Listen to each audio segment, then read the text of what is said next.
this lesson, we're going to focus on layers and using layers to create some abstract art. We're going to see how to add layers, turn layers on and off, even delete layers. We'll introduce layer masking, layer styles, some adjustment layers, and we'll look at how to change the opacity or transparency of a layer, and also how to group layers. So we're going to create something similar to what you see here. We may not end up with the exact same result, but I'm going to show you the process that I went through in creating this art earlier. But before we go there, I'm going to show you a little trick of using that single row or single column marquee from the previous unit and how I took this image to create this background for my art. Let's go to Photoshop. To create the background for our art project, you can begin with any colorful image. I downloaded this image from Pexels by Carlos Machado, and it is about 1920 by 1276 or 1280. So fairly large, basically a high resolution image. I'm going to go to the marquee selection tools, and I'm going to hold down the mouse button and choose Single Row Marquee tool. This is going to select one row of just 1 pixel wide, or 1 pixel high, I guess I should say. So I'm going to find an area that's really colorful, kind of all the way across. Probably right about in here, looks good. So I'm just going to click, and there's my 1 pixel row selection. I'm going to go to the layer menu and choose New via Copy. So I now have that one row on its own layer. I'm going to hide my background. We're not going to use that anymore. What I want to do is transform this particular row of pixels to stretch across my whole image. And I actually want to go outside of this because I'm going to rotate it a little bit. So I'm going to take the magnifier glass and we're going to just zoom out a little bit. Make sure your new layer is the active layer. In fact, I'm going to rename this layer. I'm going to name it BG for background. Make sure that's the active layer. We're going to go to the edit menu and choose transform scale. Now when I scale this, I don't want to scale it proportionally because it's going to stretch it way out and make it really blocky as I go up. Instead, I'm going to do the top first. I'm going to hold down the shift key, grab the top handle, drag up. I'm going to go quite a ways above the canvas. Do the same thing on the bottom, grabbing that bottom handle with the shift key held in. Now I do want to stretch this a little bit left and right because we're going to rotate this. We want to make sure we're covering our canvas. So again, shift key, let's bring the right side out. Shift key, bring the left side out. I'm going to press the enter key to accept that transformation. Now we're going to do one more transformation. That's edit, transform, rotate. And here you can go to any corner handle. Just outside the corner handle, you're going to get the two-headed curved arrow. And we can rotate our image. I'll go about 30 degrees. I'm going to press the enter key to accept, and there now is our new background. However, we're going to change this a little bit. You've seen you can do adjustment layers, and we're going to do an adjustment layer to this. I'm going to show you 2 different ones. My first adjustment layer is going to be a hue saturation. So it adds an adjustment layer in the layers palette, and then the hue saturation settings are above. The advantage of the adjustment layer is I can always come back later and change those settings, as opposed to last week when we did this directly on the image. Once we accepted those, we were kind of stuck. We couldn't go back. So several things we can do here. We can shift the colors using the hue. We can also change the saturation up or down. And if we wanted, I'm just going to stretch my panel out a little bit. There is a colorize option here, and I could choose to provide a color tone to everything. So that's one adjustment. I'm going to hit the eyeball to the left of that adjustment layer to turn it off. So I'm going to come back and choose another adjustment layer. This time I'll choose invert. And it reverses each of those hues to be the opposite of the color wheel. This is sort of like a negative back in the old photography days where we used film. I'm going to go back to my BG layer. So I'm getting the contents. Let's go to the filter menu. And you can apply some different filters. I'm going to choose a Gaussian blur.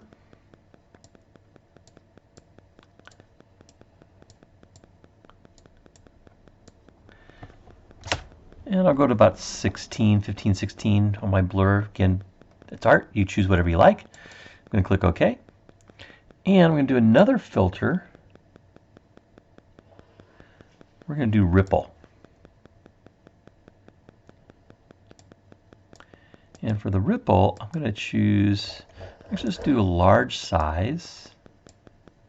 I'm going to bring the amount up. You can sort of see the effect there. It's going to look like it's kind of through frosted glass. I'm going to turn that hue saturation layer back on, adjustment layer, and let's go back and make some adjustments to that. I'm going to turn off the colorize. I'm going to bring the hue basically back to where we kind of had it in place, but I'm going to bring the saturation down, make it a little more muted, and bring the lightness up just a little bit.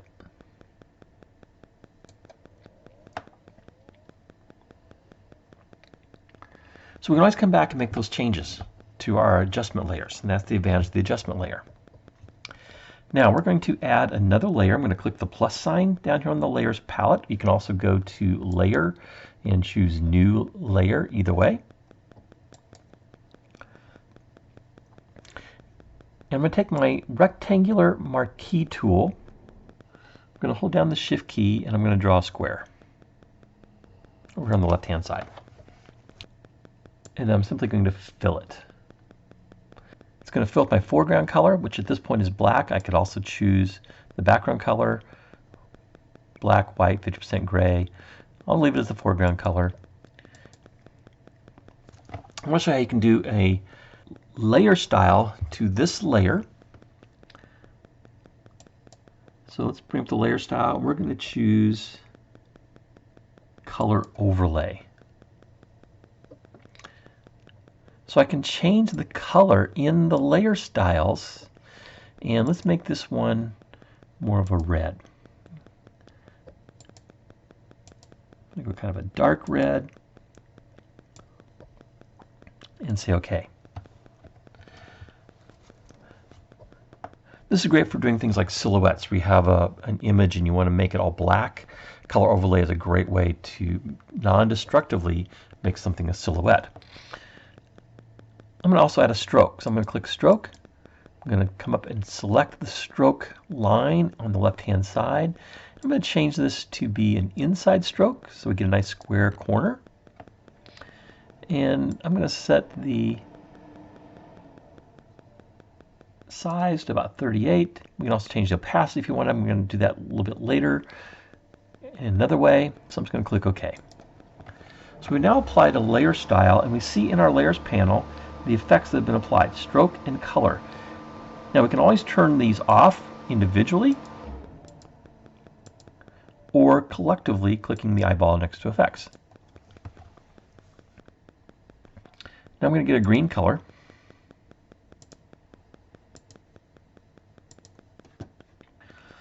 I'm going to add a new layer. I'm going to hold down the Alt key and the Shift key, and we're going to draw a circle, a perfect circle from the inside, from the center out. Now you can use your arrow keys if you want to nudge that. I want to overlap my square a little bit, and we're just going to fill this with green. So edit, fill. Then I'm going to use my foreground color. I've already chosen my green. Click OK.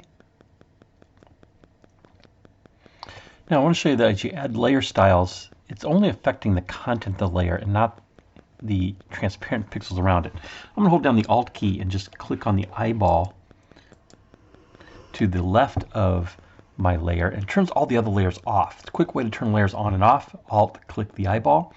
And so you can see the transparent pixels. Now I'm going to go to the layer style, and we're going to add a bevel and emboss. I'm going to choose a inner bevel. We'll keep it as smooth or smooth, hard chisel, soft chisel. I'm going to bring the depth up. We'll go about 415 or so. Let's bring the size up You see it's expanding the bevel. I'll go about 106, and I'm going to soften it a little bit. So there's my bevel. You can also change the angle and the altitude as far as where the light's coming from. So notice I can change the shadow and the highlight. I'm going to go back to 30 and 30. I kind of like that setting. So we can also type those in, 30 and 30. Now, as you're working with this project, I encourage you to play around with the different layer styles and experiment and see the effects. That's the best way to probably learn the layer styles, is just experiment. I'm going to add one more, and that's going to be a stroke here again. And make sure we select stroke. I'll leave the stroke on the outside. I'm going to bring this down maybe to about 18 pixels.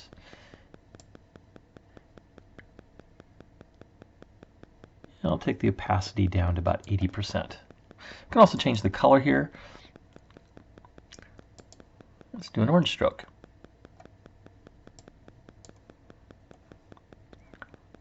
And I'll click OK. I'll turn the other layers back on by again holding down the Alt key, Option key on the Mac, coming over to my layers and clicking on the eyeball to the left of the layer. So I will add another adjustment layer, clicking the adjustment layer icon at the bottom of the layers panel, and this time I'm going to choose pattern. So I'm going to select a pattern.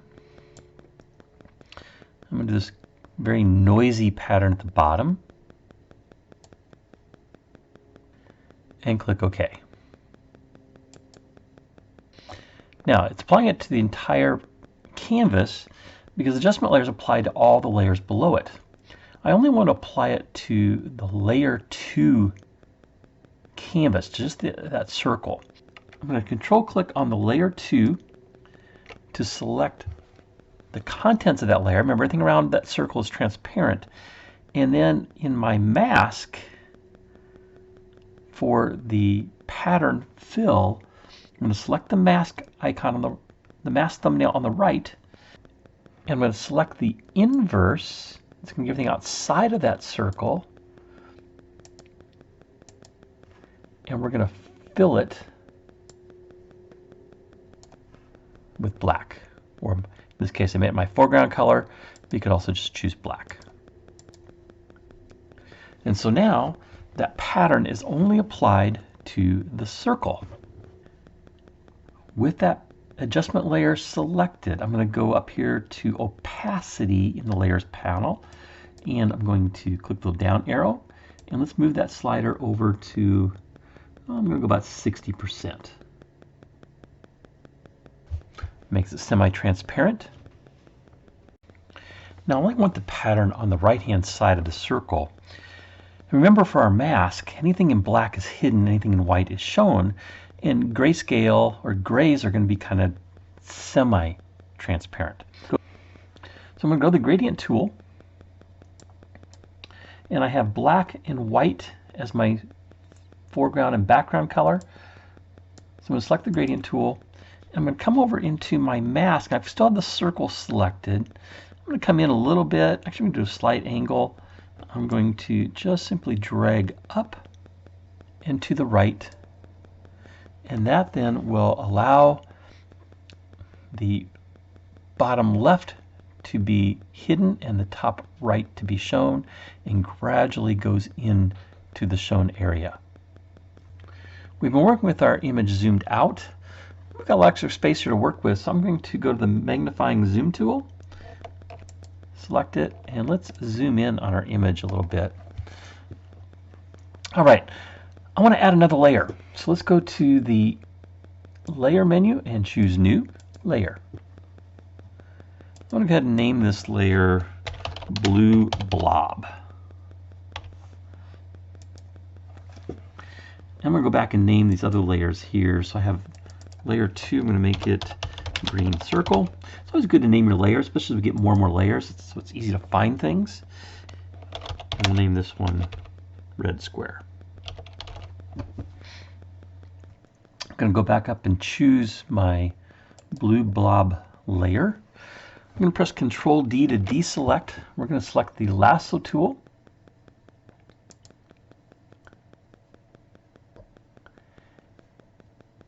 And we're just going to draw a blob shape with the lasso tool. As you may have guessed, we're going to take the Edit menu and choose Fill, and we're going to fill this with our foreground color of blue. And once again, I'm going to go to the Layer Styles. We're going to choose an Inner Glow.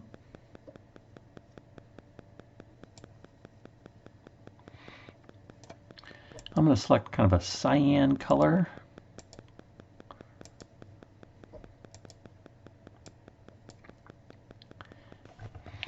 Set the opacity up to about 45.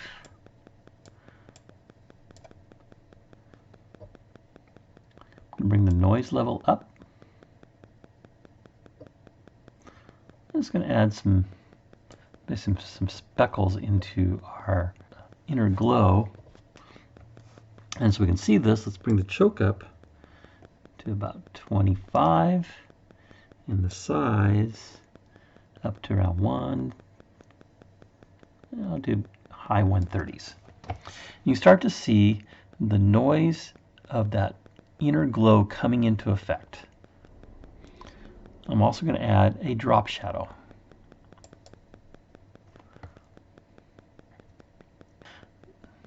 I'm going to keep the light coming in from the top left here on this drop shadow. We'll set the opacity to about 70%.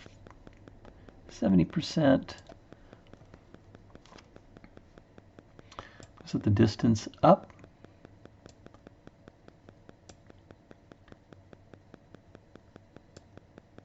Change the spread and the size. We'll bring it up as well. So you can see that drop shadow coming into effect behind our image, kind of lifting it off the screen. We'll say OK. We're getting quite a few layers here. I'm going to select the blue blob, hold down the Shift key, come down to the red square layer and click it. That'll select those two layers and all the layers in between. And we're going to come down to our layers panel at the bottom and click this little folder icon. That'll put all of that into a folder, and we can name that folder by double clicking on the group 1 name. I'm going to name it RGB. Those are my red, green, blue layers. I'm going to do the same thing for my background. So we have our BG layer. Hold down the Shift key. I'm going to click that invert 1 so I get the hue saturation as well. Let's make that a group, and I'm just going to call this my canvas. Okay, now I want to add another layer. So I'm going to click on the RGB folder. I want to go above that folder. I'm just going to click the Add New Layer icon. This one I'm going to name Yellow Rod. And we're going to take the rectangular marquee tool. I want to do a new selection, make sure I'm on the yellow rod layer, and I'm just going to draw a narrow rectangle. And again, I can nudge that down if I want. I'm going to go to the Select menu and go Transform Selection. And here I'm just going to rotate that rectangular area just a little bit. And all we're doing is we're changing the marquee and not the contents. Press the Enter key to accept that. Let's choose a yellow.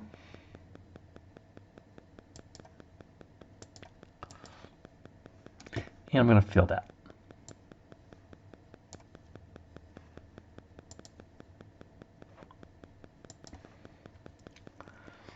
And let's change the layer style of this layer. I'm going to choose Drop Shadow again. And still the settings from previous, I'm just going to accept that, but I also want to add in a bevel emboss texture. So I'm going to click the little texture icon here.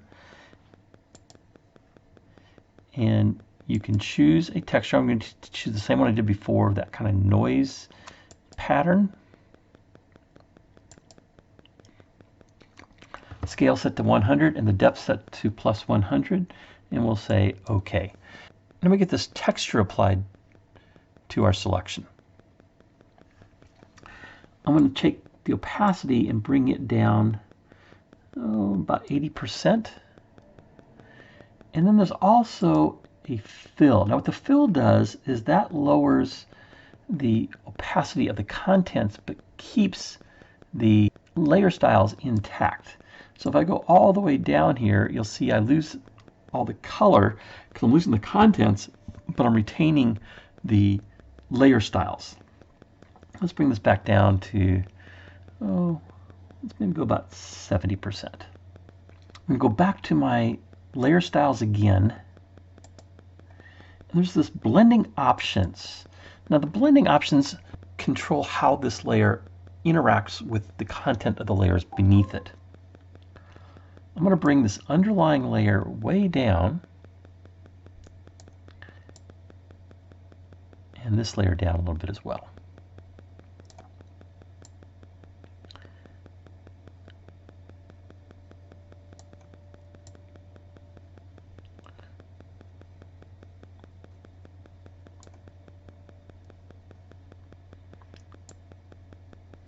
And again, you can play around with these settings. So notice how that impacts how this blends in with the things beneath it. I'm going to click OK. Now I'm going to go back to my RGB group. I'm going to expand that by clicking the little chevron on the left-hand side of the folder name. I'm going to take the red square and I'm going to move it above the green circle. And I decided I don't like the stroke, so I'm going to turn that stroke off. I'm going to control click on the thumbnail to load the contents of that layer, and then we're going to create a mask. I'm going to select a light gray for my fill color, and then we'll take the gradient tool and we'll draw a gradient inside our square. And I actually changed the whole mask, and that's fine because the other areas are not being affected at all. But we go from a semi-transparent to an opaque. That's pretty cool. I kind of like that. Now remember, black will hide things in the mask. So I'm going to go back and take a black brush.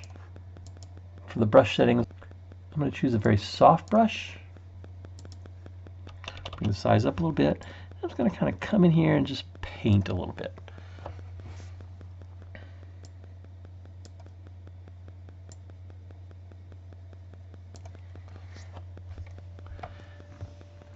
And that masks out those pixels and showing the background behind. That's my art project. Have fun with yours. Make sure you do some layer styles, some layer adjustments. Try to group some layers together and play around with the opacity and the fill of layers. If you'd like to see more videos in the Photoshop Practicum playlist, click the title at the bottom. If you'd like to be alerted to new videos, please click my photo in the top right to subscribe to the channel.